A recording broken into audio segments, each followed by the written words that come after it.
Start. The scientist is supposed to be an objective seeker after truth. Stop. Science has grown because, in a large measure, the great scientists have sought truth in that way. Stop. But I suppose no man today, not even a scientist, can live in a world of his own, in some kind of ivory tower cut off from what is happening. Stop. Therefore, science today has perhaps begun to cross the borders of moral and ethics. Stop. If it gets divorced completely from the realm of morality and ethics, then the power it possesses may be used for evil purposes. Stop.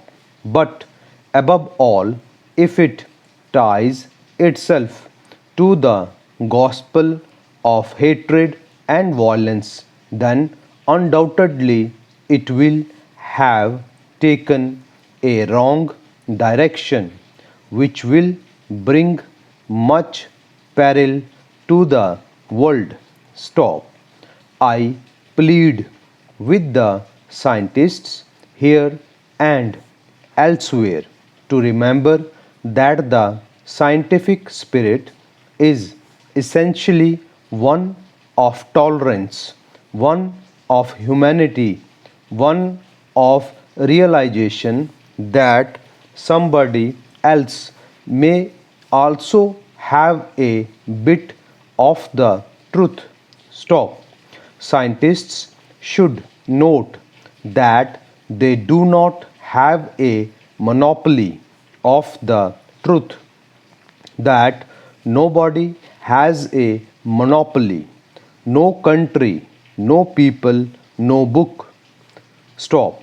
Truth is too vast to be contained in the minds of human beings or in books, however sacred. Stop. Para. Let us be a little humble. Let us think that the truth may not perhaps be entirely with us. Stop. Let us cooperate with others. Let us, even when we do not appreciate what others say, respect their views and their ways of life. Stop. Let us go back to an ancient age in India, Ashoka's period 2300 years ago. Stop. This man, who was infinitely more than an emperor, has left memorials all over this great land, memorials which you can see today. Stop. Among the messages that he gave, there is one which I think we should all remember, not only in this country but elsewhere. Stop. Addressing his own people, he said, "If you revere your faith while you revere your own faith, you shall revere the faith of others." Stop.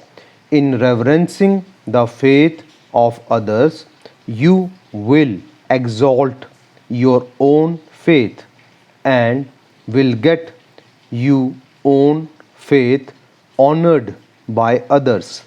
Stop. If you apply that message of tolerance not only to religion but to the other activities of human life, such as politics, economics, and science, you will find that it put things in a different context. Stop. It is a context which is not very much in evidence today, where differences of opinion are not liked, where the tendency is to suppress the view or the way of life that is not approved of, where ultimately science itself becomes vitiated by a narrow outlook. Stop.